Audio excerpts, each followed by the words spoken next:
Right, on YouTube or Facebook. And remember, if you are watching this live, you can comment below. My name is James Marin, Integrative Registered Dietitian, Environmental Nutritionist. I'm Delia Marin, Registered Dietitian Nutritionist, and we are the co-founders of Married to Health, our integrative dietetics practice, and maybe soon more, where we love supporting you in all ages and stages and all different ailments. And that is why you see just more than James and I, because our amazing dietitians know more than we could ever know, and we love talking about different topics that might apply to you all with them. Yes. So with us is the amazing Vicky. Vicky, go ahead and introduce yourself. Hi, everyone. My name is Vicky Schemmer, and I'm a registered dietitian nutritionist, and I love functional nutrition that helps people to get to their health goals. Yes. And today our topic, just kind of, again, we could talk about everything and anything for sure, but today our topic, we're going to focus a little bit on calories, right? So the title is like the truth about calories, but really we just want to have a conversation as dietitians on calories. And really the definition of a calorie, for those that don't know, calorie is just a unit, a unit measurement of energy, right? It's technically defined as the amount of energy required to raise 1 gram of water by 1 degree Celsius, right? So it's just energy. It's a measurement of energy. And it was crazy. One day we were having a bonfire and Layla happened to throw a tortilla chip in the fire. And the fire just went like it was noticeably like a little Really mini bright. bomb went off in the fire, like a tiny one. It was just very bright and hot from one chip, right? So when you think about like the refined corn or whatever's in there with the chip and the processing and the oil and everything, you think, wow, that's a lot of energy, right? That going into our body. So it's interesting to think of food having energy and measuring that energy. So yeah, that's what we're going to talk about today. And the misconceptions around that energy and that calorie. So yeah, I think overall a lot of focus has been put on calories, right? I think we're a very calorie focused society. I think, it can be good, but there's also a balance, right? Just like with everything, we need to have a balance. And most importantly, there's more to food than calories, right? And I think that's something we can get into. But Vicky, what are you seeing? What are you feeling from your patients when it comes to calories? Oh gosh, I could have so much to say, but not to stretch the time. I just will, I want to go off like just a couple of examples that I'm seeing with my patients who came to see me for weight loss. Sometimes even, to avoid a bariatric surgery, not that that's necessarily a bad thing. Sometimes it's necessary. However, calorie may be a calorie, but not always calorie is a calorie, just simply because different calories from different foods will give us different nutrition value, right, for us.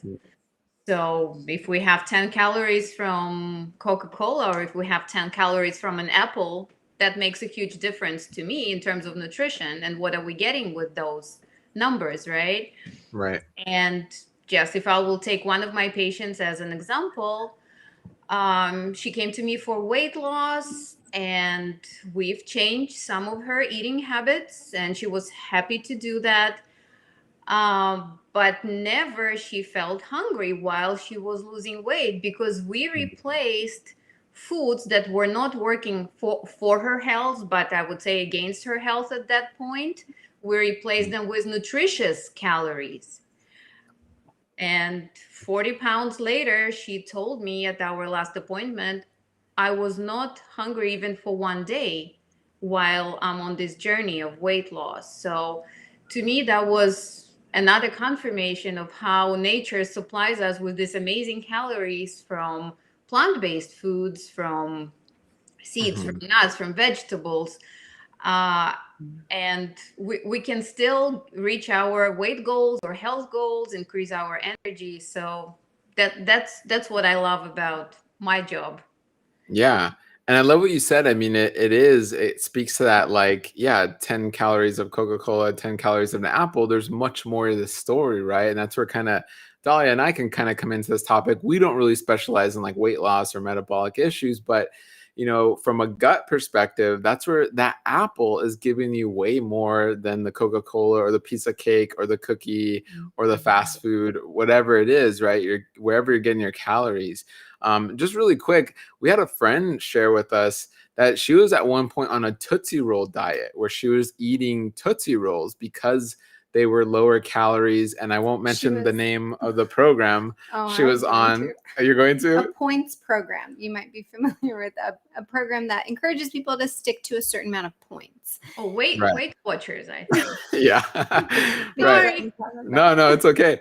I mean, look, yeah. So this point system that's based on calories, they're going, hey, if you can stick to lower points, they equate that to being healthier, right? We have this like equation in our brain of like, if I'm thinner, I'm healthier, which we know is not always true, right? So here we have our poor friend who's on a Tootsie Roll diet because it's only 1 point. So she lost a lot of weight, but what do we know happening to her gut microbiome? What do we know happening to her neurological health, her overall cellular health, right? What other nutrients was she getting? I mean, can you imagine what actual nutrients are in that piece of candy, right? It's this highly processed candy.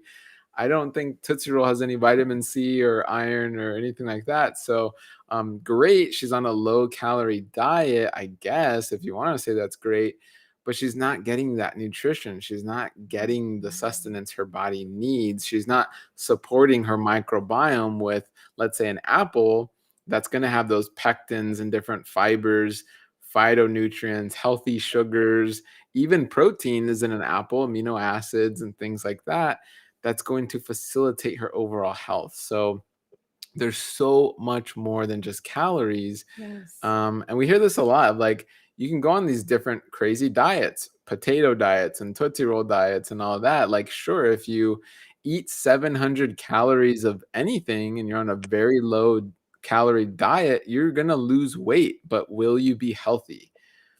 I think the answer we know is no, you won't be. So an excellent point, Vicky. I mean, it's so crazy sometimes yeah. And I think we know more than anyone, even, those of you who are watching, nutrition has become very convoluted. And you have doctors giving their 2 cents. You have those in healthcare, those outside of healthcare. Every other person nowadays that I speak with is a health coach. And they're giving their 2 cents as well. And it might not be necessarily a holistic picture. And I say holistic with a W, right? My patients know I love practicing in a very integrative way. And not necessarily a holistic way. I think that holistic with an H, and I'm kind of going off on a tangent, but that has almost become like anti-Western modalities. And so we practice very integratively in our practice where we try to pull from the best of both worlds. But I think when those who are talking about calories in, calories out, that's what it comes down to. It's only about calories in, calories out. They're not looking at a whole person, holistic picture with the W, right? They're not understanding, like you're saying, the quality. It's not just quantity. Right? It's that quality. It's almost like sleep where someone can say, but I was trying to sleep for 8 hours. I was in my bed asleep for 8 hours. Now we're starting to see with new technology, right? Now you have different sleep trackers, those cool Aura rings and other things like that are checking what was the quality of your sleep? How long were you in REM? What were the different sleep cycles you were in? And that same quality applies to nutrition and it applies to calories. Just like you all were saying, those phytonutrients, those vitamins, those minerals, those macro and micronutrients, those tend and those will lead to that whole body health rather than just saying, I lost weight. You can lose weight anytime, right? You can go get an amputation. You can get a bariatric procedure, right? You lost weight. Does that equate to health, right? I think we automatically equate weight loss with health. And we know that those are not always the same thing. And Dalia, you bring up very important point now, and I've seen it in my clinical work a lot, that I had people who were significantly overweight, but they were malnourished just because of the type of foods that were eaten. That didn't give them the adequate nutrition, the proper nutrition for all the cellular functions to be working, right? And that's a great point, Vicky, because we can have food that's calorically dense and as nutritionally. Nutritionally deficient, right? Exactly. So that combo is what we're seeing in the standard American diet. That combo is what you're seeing typically through a drive-through, right? And so that's a very scary combo where your body is in this abundance of energy. It's this surplus and it needs to store it as body fat, but then nutritionally it's in a deficit, right? And so that is a combination for disaster. That is a combination for a chronic disease epidemic, which is what we're seeing, right? With diabetes and obesity and even autoimmune disease, and especially gut health. Almost every other person we know has some type of gut related issues. So it's very interesting what we're seeing. And it's that combo that is creating kind of this chronic disease epidemic. So it's very important to be aware of. On that note, I was going to say it's interesting when it comes to calories, because like we said, these calorically enhanced foods, these foods that are so energy and yeah, what am I saying? Energy rich but nutrient starved. They're in abundance, right? They're pretty much everywhere. So it's like, what do we do about it, right? What should we do about it? How do we help our patients? Like, what are we doing to kind of combat that? And not to say it's simple or anything, and not to say like, oh yeah, just don't eat it, right? Just don't eat it, because it can almost fall into a category of really having these strong urges and cravings for it. These same foods can become very much addictive, right? So there's many levels to this. It's important to understand these levels and not treat it as like, oh, it's easy, just stop eating the fast food and eat more broccoli. Like, that's not always the case, right? So it's important to work with a healthcare professional, work with a care team typically that understands that holistic with the W viewpoint, and really get to the root of what is going on and how we can best help you. So yeah. And I think with so many voices in the space of nutrition and wellness and health, I'm always reminding my patients to really take a step back and think about who you're listening to and where their perspective is coming from. Are you their target audience, right? Are you trying to meet this goal or this standard set by somebody who they might not even be trying to reach you as a person? You might be saying, I follow this one person, this influencer for weight loss. Meanwhile, you have all these GI issues, or you're having hormonal imbalance. Is that person appropriate for you to be taking advice from? What's that person's real life experience? I always think, as amazing as researchers are, and those who are really down and like to get nitty gritty with the data and all the science, and we need that, right? We use that in our everyday practice. It's, I think, important to take advice from those who have a balance of both. Because if you are somebody who's sitting behind a computer screen reading all these papers, but you've never counseled a patient, they might have really great intentions, but their advice might sometimes do more harm than good, right? Because they don't understand necessarily the psychology behind what these things they're recommending are. So a lot of these like wellness gurus, or these podcasters, or these people who are out here occupying the nutrition space, they're not necessarily practitioners. And so if that's who you're getting all of your information from, and then you're disappointed that your life doesn't match what they're doing in their life or the recommendation that they're giving, you want to maybe take a step back and say, okay, what does my health picture look like? What has been in my health journey? Why have I equated health or weight loss with health, right? Because they're not always one and the same. What are my health goals, and what are really my priorities that I want to address, and who can help me address those things before I'm really hyper focusing on weight loss? Because I know this, as those of us who, James and I, specialize in the gut, right? We're putting that out there. We attract people who want to see us for help with their gut. And my question at the end of every kind of intake portion of my visits, I always ask, tell me, what are your goals? What was some of your motivation for coming to see me in particular? I will tell you over 90% of my patients respond, I want to lose weight. Like that's number one. They've just gone for 60 plus minutes and told me all about their pain that they feel every single day when trying to have a bowel movement, or their gas and bloating, or this extreme reflux. They're telling me about all these different things that they've tried. And when it comes to their goals with their health, it's been so ingrained in our society that their number one goal is to lose weight. And I think this really ties back into this concept of calories and how we've oversimplified this concept of calories and how we've really glorified this weight loss without really putting health on a pedestal and true health. And I think people are kind of confused about what true health is. I so agree with you, Dahlia. I was just talking to another patient of mine this morning who came to see me for weight loss. I said, let's prioritize health.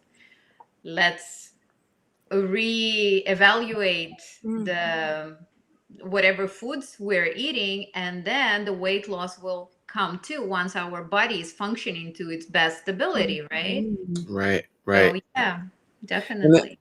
And it's even using, I challenge anyone watching this, and we challenge our patients to even use more proper language, right, around this topic. Instead of weight loss, I like to tell my patients, our goal is healthy body composition, right?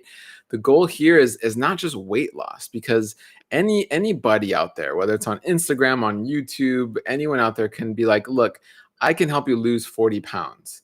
Like, for sure, you could take diuretics and weight loss pills, right, to lose that water weight. You can go on a low carb or no carb diet, so you deplete all your muscle glycogen, right? There's a lot of ways you can lose 40 pounds, but what are those pounds, right? Is that actual body fat that you want to lose? Is that actual muscle that you want to gain?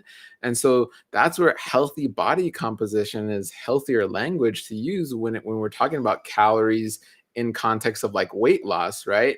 It's like you don't really just want weight loss. You want healthy body composition. You want healthier body fat so you can feel better and your cardiovascular system feels better, and more muscle mass so you're stronger, and better ligaments so you're more flexible. And you want healthy body composition. It's kind of, we help our patients understand the language and what they actually want, and then give that context around calories. It's not just about going on a very low calorie diet to get what you want, which is weight loss. Sure, you'll lose weight, but is it what you really want, which is healthy body composition? So those are two very different things, and it's important to get that context for sure. Yes. Yeah. And I always want to touch on how this connects to the gut. As being a dietitian who focuses on gut health, I've seen weight loss struggles with my patients with really significant GI issues.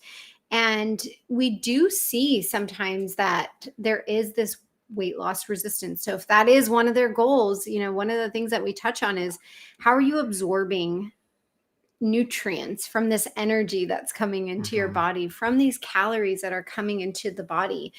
And oftentimes we see that there is malabsorption. We see that there's malabsorption of different vitamins and minerals. And so that at times causes a downstream effect, right? You might be having all of these deficiencies. You might be having all of these food intolerances. So you might cut out quite a bit of fiber from your diet. And now your healthy gut bugs are not getting their preferred nutrient source.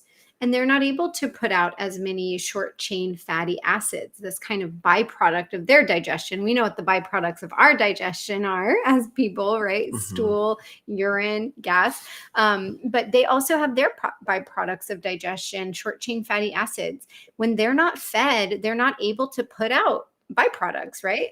And some studies have shown that anywhere from 30 up to 40% of our daily energy can come from these short chain fatty acids. That can be a nice way to not just feed your healthy gut bugs and feel great and have quality of life, but help support that goal. So sometimes we're not saying like, stick to these many calories, do this. We're really saying, how can we fix the root of this issue? How can we get to the bottom of why you're not feeling well with some of these foods that are naturally satiating, are naturally going to feed your good gut bugs, are naturally going to help if weight loss is your goal, can help give you the energy to exercise, can really help with that body composition, and really understand that balance of what's going on and why are you having this insulin resistance plus hormone imbalance plus GI issues plus weight loss resistance.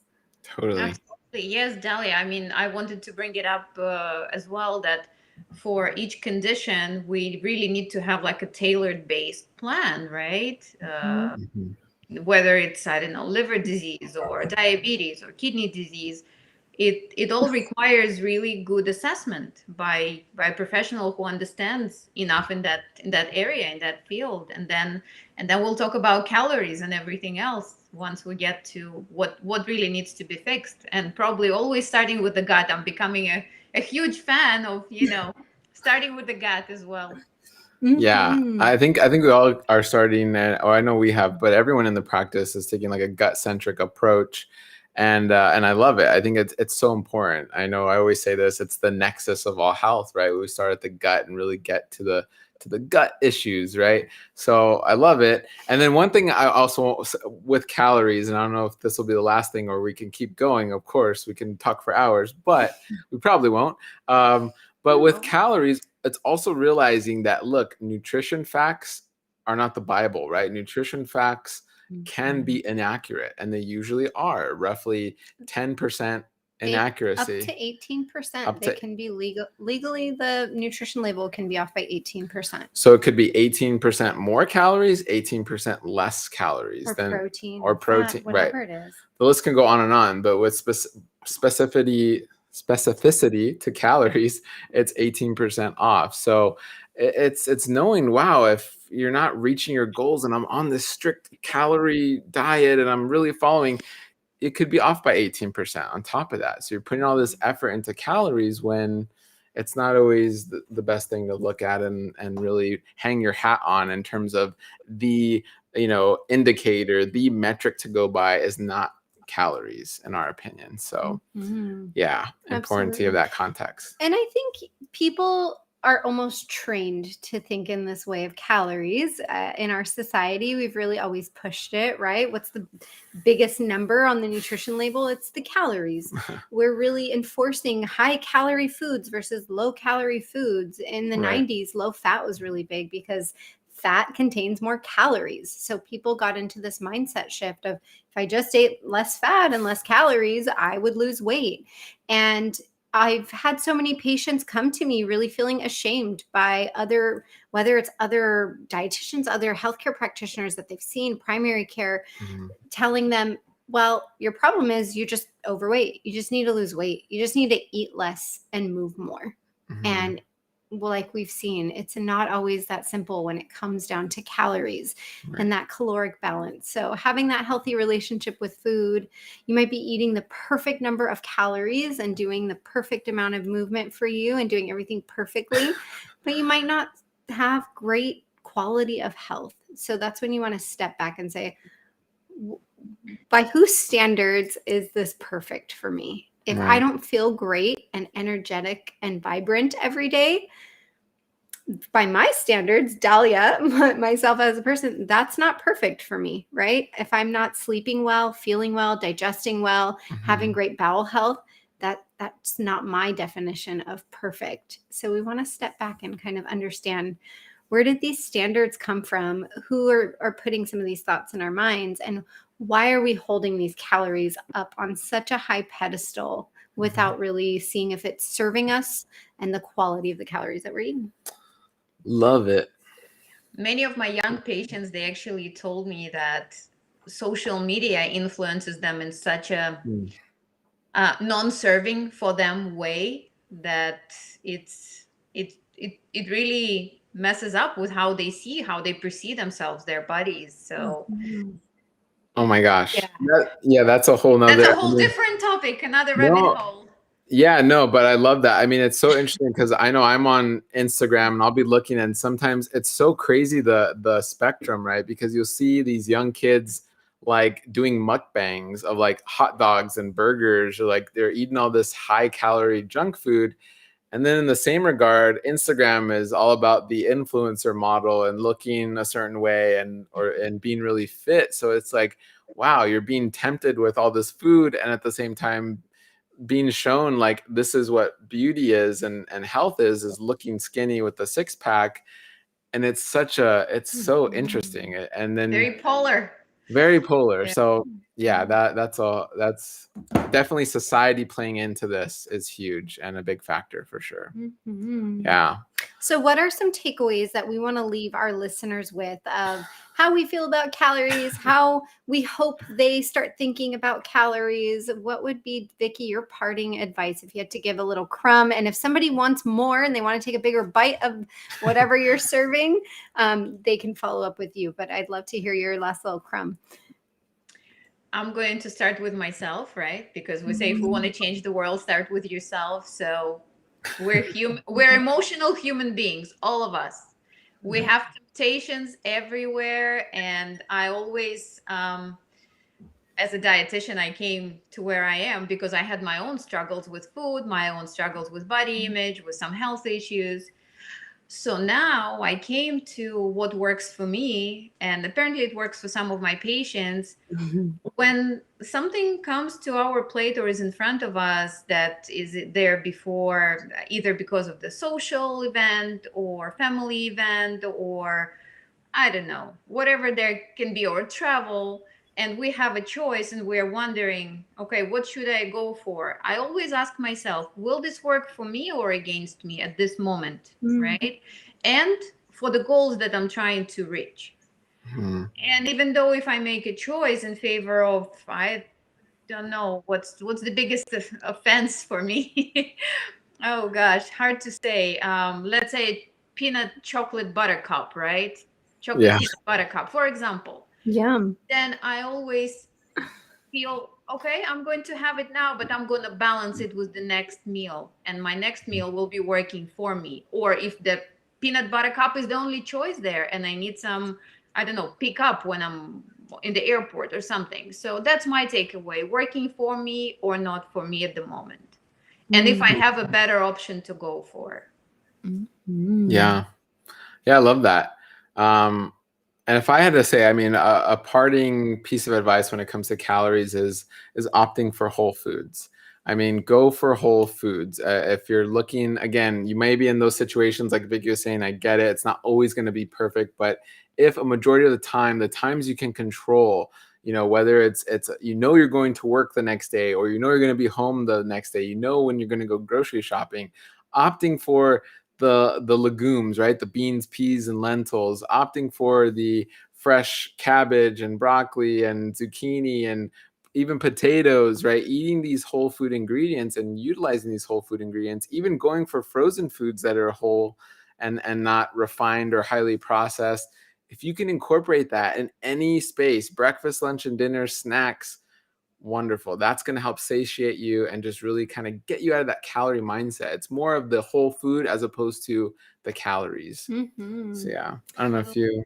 I have my last little crumb. I think my parting thought that I want to leave people with, and just something to meditate on, is instead, almost like what James was saying, but if you are stuck in that calories in, calories out, calorie mindset, I challenge you to think about the quality of your calories rather than the quantity of your calories, how those calories make you feel after you consume them. And if you feel like you're due for a change, and if you feel like you want some of that help, you want some of that guidance, really trying to see what quality of these foods that come into contact with your body and how those are making you feel. Because at the end of the day, if you're not feeling amazing, if you're not left feeling vibrant, healthy, energetic, you're not having beautiful, amazing bowel movements, maybe what you're doing is not serving you in your life. Yep. Oh, absolutely, Dahlia. I so agree with you on that, because yesterday I walked into a coffee shop and I saw all these baked items on top on our eye level. And at the bottom, I saw a cup of edamame, which is ready to eat, right? Packaged cup of edamame. And I said, amazing, but it's somehow not in your eye level, right? So there are choices, definitely. You sought out that quality. Absolutely. Because that's on your mind. Yeah. So we challenge everyone to do similar things and kind of just see, even when you're in that situation in a coffee shop, where can you source quality calories that might make you feel your best? Yeah. Wonderful. All right, Vicky, Yes. it's been wonderful. If you want to learn more, you can go to marytalk.com. If you're saying, I feel like I eat really quality calories and I still don't feel well, you know where to find us. If you're looking for that support, that little extra help, we want you to be able to tolerate those calories really well, tolerate these amazing plant foods really well. So we're here to support you. Vicky is a whiz in metabolic disease. So diabetes, high blood pressure, high cholesterol, relationship with food, weight maintenance. That's Vicky's your girl. And if you're having, GI issues, gut issues, you know where to find James and I.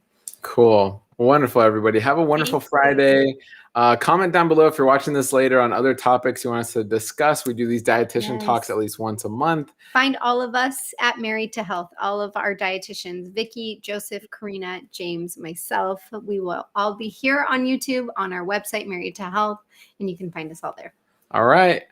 Bye, everyone. Thanks. See you later. Bye, guys. Bye.